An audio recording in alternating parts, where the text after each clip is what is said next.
La colonisation arrivait et voit dans la société burundaise une société antagoniste. Une société antagoniste dans le sens où il y a plusieurs catégories de population, bien sûr. On parle d'amoko, la race, on a parlé de tribus, on a parlé d'ethnie. Et chaque fois, bien sûr, avec une connotation idéologique. C'est-à-dire quoi? C'est-à-dire dans le sens de ramener la société burundaise à sa plus simple expression.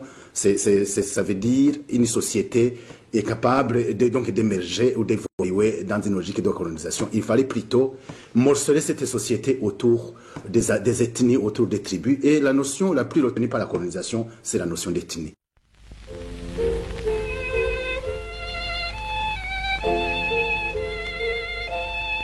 Au Rwanda, comme en Burundi, on rencontre trois groupes ethniques nettement distincts. Les Batutsi, la race dominante, sont venus du nord, menant leurs troupeaux à la recherche de pâturage. Ce peuple de pasteurs s'adonne exclusivement à l'élevage et professe pour tout autre travail un mépris absolu. Les hommes se distinguent par leur haute stature, la finesse des attaches et leur fière démarche.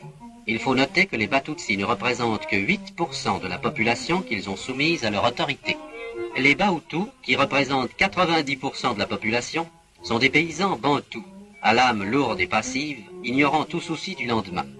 Ils cultivent les terres qu'ils avaient progressivement conquises en refoulant les premiers occupants du sol, les pygmées batois, et en détruisant la forêt qui abritait ceux-ci. Leur méthode de culture étant primitive, leur récolte était pauvre. Les Batutsi venus du nord leur apparurent comme des demi-dieux qui leur apportaient une économie supérieure, puisqu'elle n'exigeait apparemment aucun effort, celle de l'élevage du gros bétail.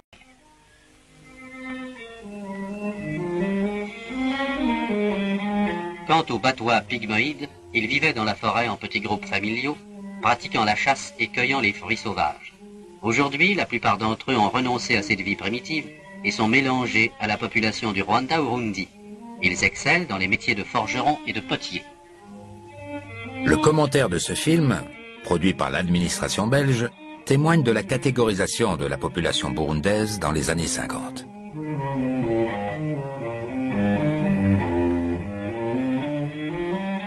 En 1951, des études anthropométriques sont menées par Jean Yarnaud au Rwanda-Urundi pour évaluer d'éventuelles spécificités physiques qui distinguent les Hutus des Tutsis. Les résultats ne montreront jamais de distinction claire entre chaque ethnie.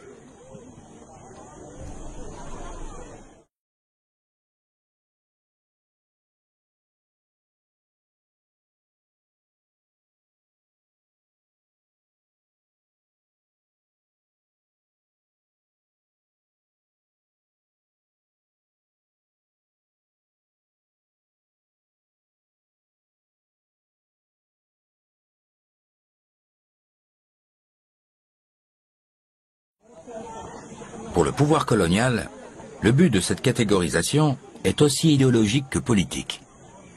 Asseoir la nouvelle domination coloniale sur la base de hiérarchies dites naturelles, où les Européens occupent le sommet de la pyramide.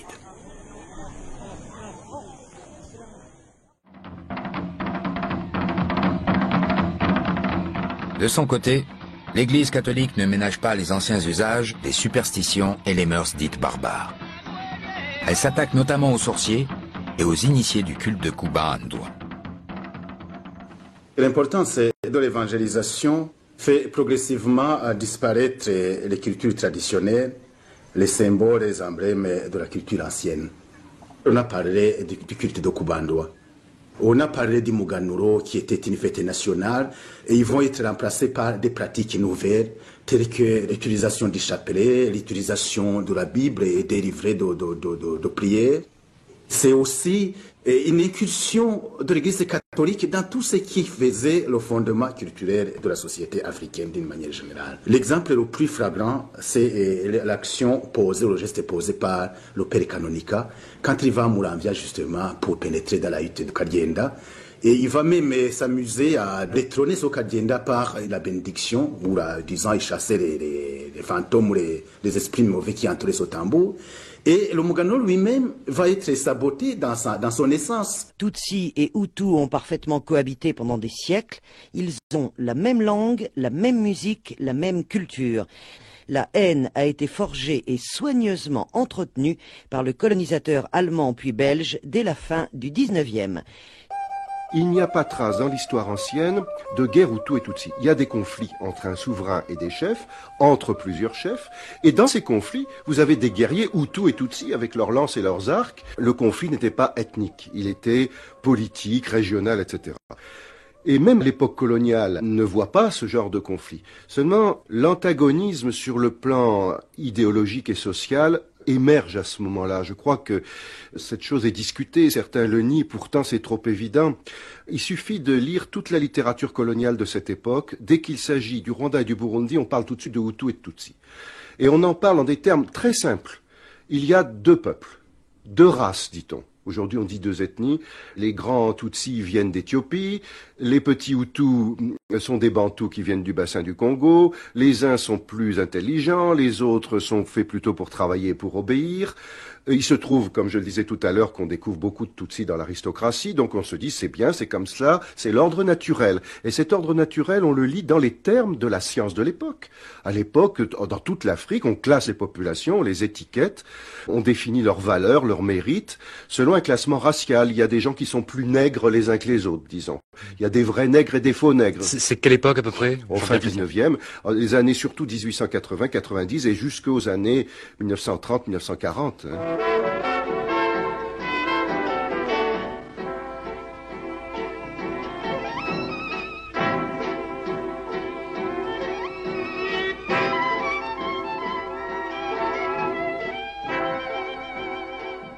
C'est l'africanisme de l'époque, qui est influencé par un modèle à manière de Gobineau. Gobineau, le théoricien de l'inégalité des races, qui a écrit d'ailleurs que l'Afrique, c'était un peuplement nègre, tout à fait sauvage, qui a été ici et là abattardi et élevé par des coulées blanches, comme il dit. Ces coulées blanches, c'est par exemple ce modèle qui joue quand on parle des Tutsis. Alors pour les colonisateurs, donc ils sont en présence de deux races. Il faut s'appuyer sur la race supérieure pour gérer correctement, avec peu de personnel administratif, pour s'appuyer par un système d'administration indirecte sur ces auxiliaires qui semblent d'ailleurs s'y prêter, parce qu'ils ont un sens politique. L'aristocratie se prête à ce système. Et les premiers auxiliaires de cette colonisation, les interprètes, le petit personnel administratif, les policiers, les catéchistes, alors dans le milieu missionnaire, puisque ces pays ont été évangélisés très tôt, tout ce monde va être sélectionné en tenant compte de ce critère, et en particulier du côté administratif, en pensant que les auxiliaires doivent être d'abord les cadres issus de la race supérieure. L'Église catholique, représentée par les pères blancs, l'affirme de façon très claire en disant qu'il faut s'appuyer sur ces éléments qui ont le plus de qualité et qui vont aider à faire monter le pays vers le Christ. Donc il y a un discours absolument cohérent dans les missions chrétiennes et dans l'administration pour valoriser les Tutsis.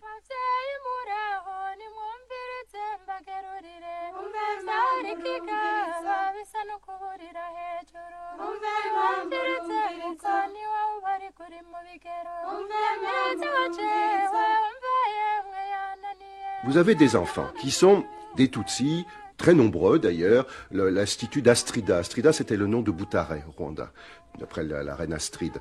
Il y avait là une école importante pour former les auxiliaires. Bien, dans les années 50, il y a à peu près 4 fois plus de Tutsis que de Hutus dans cette école.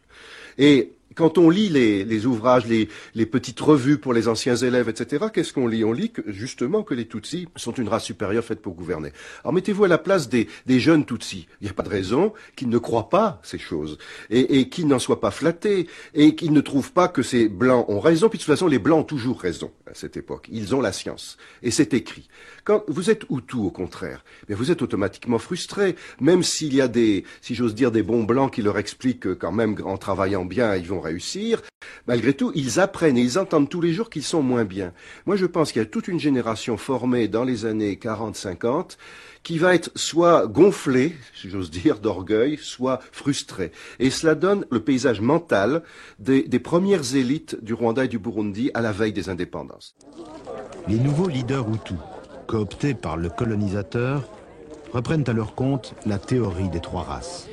Depuis l'existence du Rwanda, il existe un peuple rwandais, qui est composé de trois races distinctes.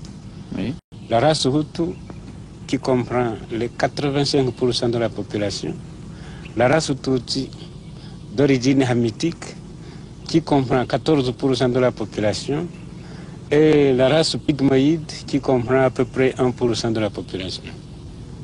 Or, il se fait qu'au cours de notre histoire, la population Tutsi, la minorité de 14% de la population, a dominé l'immense majorité, comme est appelé en réalité le véritable peuple rwandais. Il a fait peser, cette minorité a fait peser sur lui tout le poids d'une féodalité aussi farouche, si pas plus farouche que la féodalité du Moyen-Âge européen, jusqu'au tout dernièrement, en 1959, où le peuple Hutu, guidé par des leaders sortis des écoles chrétiennes et qui se sont levés contre un seul homme et qui ont commencé la révolution, que nous appelons nous autres la révolution sacrée. La peur s'est installée dans ces pays, c'est devenu l'acteur essentiel. Maintenant, Hutu et Tutsi, c'est quoi? Ce n'est pas être pasteur ou agriculteur, ça n'a plus de sens. Ce n'est pas être bantou ou hamite, puisqu'on disait hamite ou sémito-hamitique. Pour les Tutsis, ça n'a pas de sens non plus, c'est le discours d'une anthropologie dépassée. Il n'y a pas les seigneurs et les serfs. Il y a des groupes qui se rappellent le massacre précédent, qui ont peur du massacre suivant, qui se disent « ceux-là ont tué mon oncle, mon frère, ma femme, etc. il y a 2 ans, il y a 5 ans, il y a 10 ans, et ils vont recommencer. » Et il y a une espèce d'obsession qui est source de violence anticipée. C'est-à-dire, on l'a vu dans la propagande de la radio des Mille Collines, par exemple à Kigali, entre avril et juillet 94. Quel était l'argument essentiel pour, en quelque sorte, pousser les gens de façon décisive à tuer? C'est de dire, les autres vont vous tuer.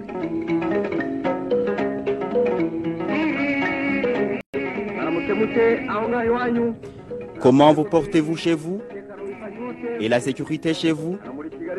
Ici à Kigali, on est là, mais la vie humaine est considérée comme celle d'une poule.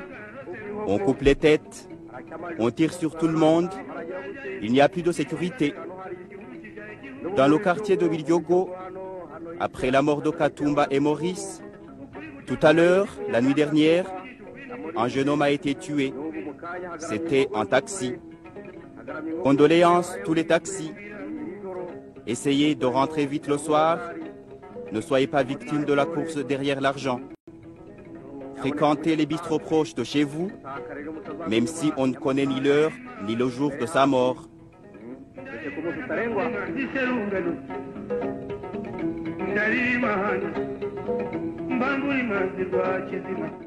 Mais l'obstacle, c'est les africanistes.